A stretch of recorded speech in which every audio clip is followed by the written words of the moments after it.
হরে কৃষ্ণ। আমরা এখন ভক্তি শাস্ত্রীর প্রথম ইউনিট থেকে কিছু চর্চা করব, যে কোন কোন জিনিসগুলি আমাদের পড়তে হবে, জানতে হবে। ভক্তি শাস্ত্রীর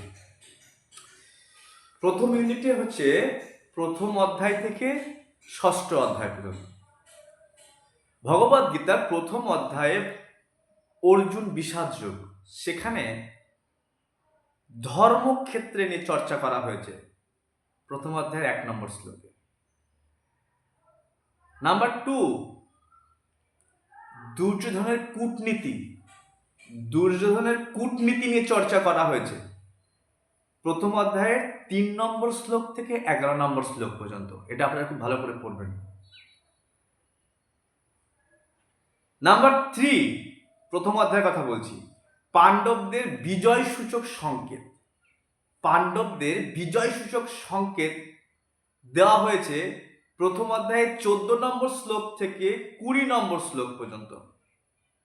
যে পাণ্ডবরা যে বিজয় হবে, তারা যে জিতবে, তার কিছু সংকেত দেওয়া হয়েছে 14 নম্বর শ্লোক থেকে 20 নম্বর শ্লোক। নাম্বার 4, ভগবান হচ্ছে ভক্তবৎসল কৃষ্ণ। তার পরিচয় পাওয়া যায় প্রথম অধ্যায়ের 21 নম্বর শ্লোক থেকে 27 নম্বর শ্লোক। 21 নম্বর শ্লোক থেকে 27 নম্বর শ্লোক বিষাদ যোগে। নাম্বার 5, অর্জুনের যুদ্ধ করতে না চাওয়ার কারণ এই বিষাদ যোগে প্রথম অধ্যায়ের 28 নম্বর শ্লোক থেকে 46 নম্বর শ্লোক পর্যন্ত অর্জুন খুব সুন্দরভাবে ওখানে বলেছেন। তার ব্যাখ্যা খুব সুন্দরভাবে দেওয়া আছে 28 নম্বর শ্লোক থেকে 46 নম্বর শ্লোক। তাই যারা ভক্তি শাস্ত্রী করবেন তারা এগুলো খুব সুন্দরভাবে পড়বেন, জানবেন। আমরা চলে আসি সাংখ্যযোগে, তৃতীয় অধ্যায়। সাংখ্যযোগে অর্জুন ভগবান শ্রীকৃষ্ণের কাছে শরণাগত হলো।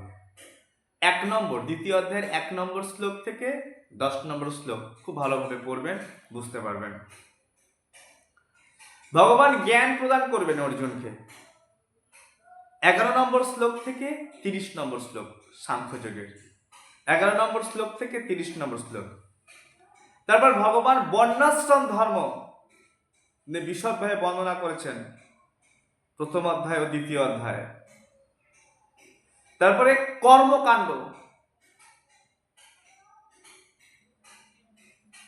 কর্মকাণ্ড দ্বিতীয় অধ্যায়ের 31 নম্বর শ্লোক থেকে 38 নম্বর শ্লোক পর্যন্ত কর্মকাণ্ড নিয়ে চর্চা করা হয়েছে। এবার কর্ম অথবা বুদ্ধিযোগ 38 নম্বর শ্লোক থেকে 53 নম্বর শ্লোক পর্যন্ত এই বুদ্ধিযোগ নিয়ে ভগবান চর্চা করেছেন। কর্মযোগ থেকে কর্ম সন্ন্যাস থেকে যে শ্রেষ্ঠ সে বিষয়ে 54 নম্বর শ্লোক থেকে দ্বিতীয় অধ্যায়ের 54 নম্বর শ্লোক থেকে তৃতীয় অধ্যায়ের 8 নম্বর শ্লোক পর্যন্ত ভগবান চর্চা করেছেন। এই যে এগুলো ধরিয়ে ধরিয়ে দেওয়া হলে আপনারা বুঝতে পারবেন যে এই শ্লোকের মধ্যে ভগবান কি বোঝাতে চেয়েছে। কর্মযোগ কর্ম সন্ন্যাস থেকে যে শ্রেয়, সেটা দ্বিতীয় অধ্যায় 54 নম্বর শ্লোক থেকে তৃতীয় অধ্যায়ের 8 নম্বর শ্লোকের মধ্যে পেয়ে যাবেন। তারপরে অর্জুন জিজ্ঞাসা করল, স্থিতিপ্রজ্ঞ ব্যক্তিকে চিনব কিভাবে? স্থিতিপ্রজ্ঞ ব্যক্তি কে বা কারা? সেই স্থিতিপ্রজ্ঞ ব্যক্তির সম্বন্ধে ভগবান বুঝিয়েছেন দ্বিতীয় অধ্যায় 54 নম্বর শ্লোক থেকে দ্বিতীয় অধ্যায়ের 72 নম্বর শ্লোক পর্যন্ত। দ্বিতীয় অধ্যায় 54 নম্বর শ্লোক থেকে দ্বিতীয় অধ্যায়ের 72 নম্বর শ্লোক পর্যন্ত। এবং বর্ণাশ্রম ধর্ম ও কৃষ্ণ ভাবনামৃত দ্বিতীয় অধ্যায় ও তৃতীয় অধ্যায় বর্ণনা করা আছে। আমরা চলে আসি অধ্যায় 3, কর্মযোগ। প্রথম পয়েন্ট, যোগ সিঁড়ি। এই যোগ সিঁড়ি তৃতীয় অধ্যায়ের 10 নম্বর শ্লোক থেকে 16 নম্বর শ্লোক পর্যন্ত বর্ণনা করা হয়েছে। 10 নম্বর শ্লোক থেকে 16 নম্বর। কর্মকাণ্ড থেকে কর্মযোগ,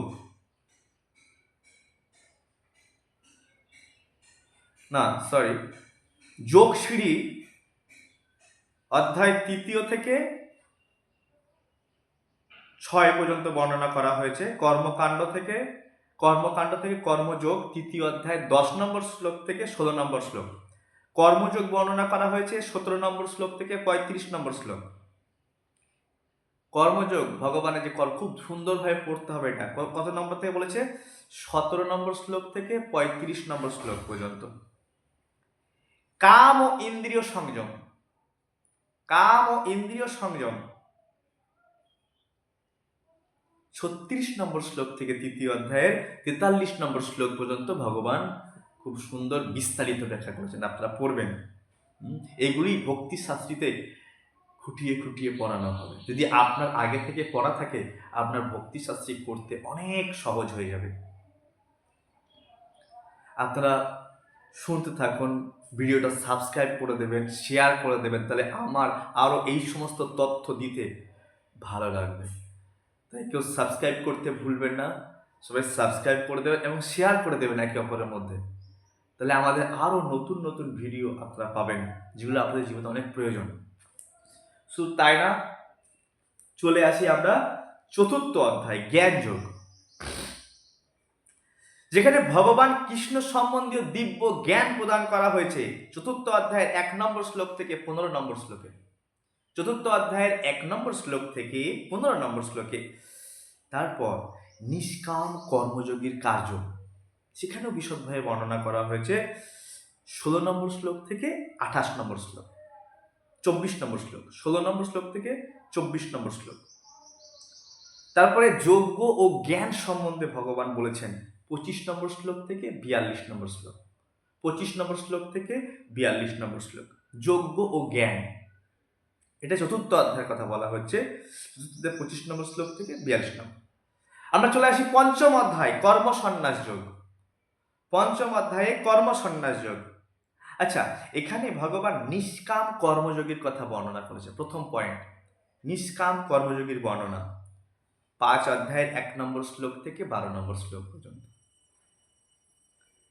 দ্বিতীয়ত জ্ঞানীর দিব্য দৃষ্টি,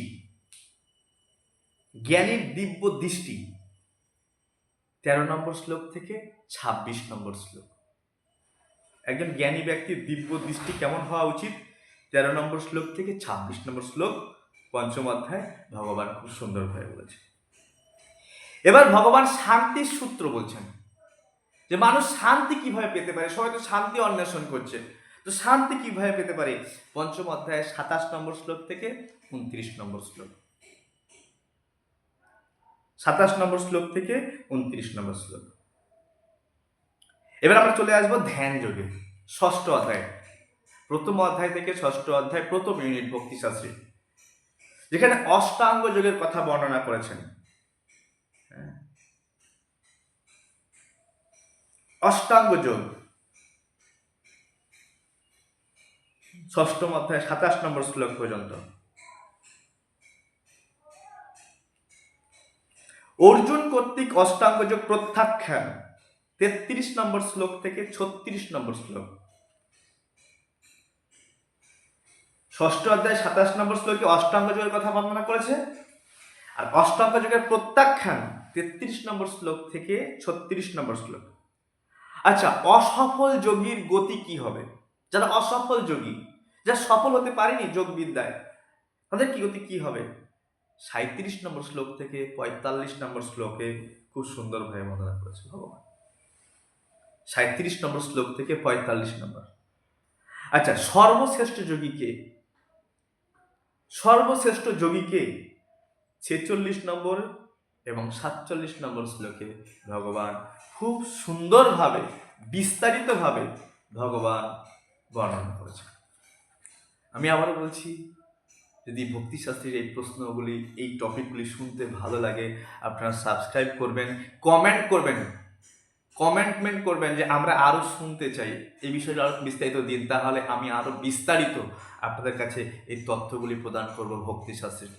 তো সাবস্ক্রাইব করবেন, সকল কাছে শেয়ার করবেন, আমাকে সাপোর্ট করতে থাকেন, যাতে আমি আরও উৎসাহ পাই এমন ভিডিও বানাতে। জয় শ্রী প্রভুপাদ, গ্রন্থরাজ শ্রীমদ্ ভাগবত গীতা কি জয়, হরি বল।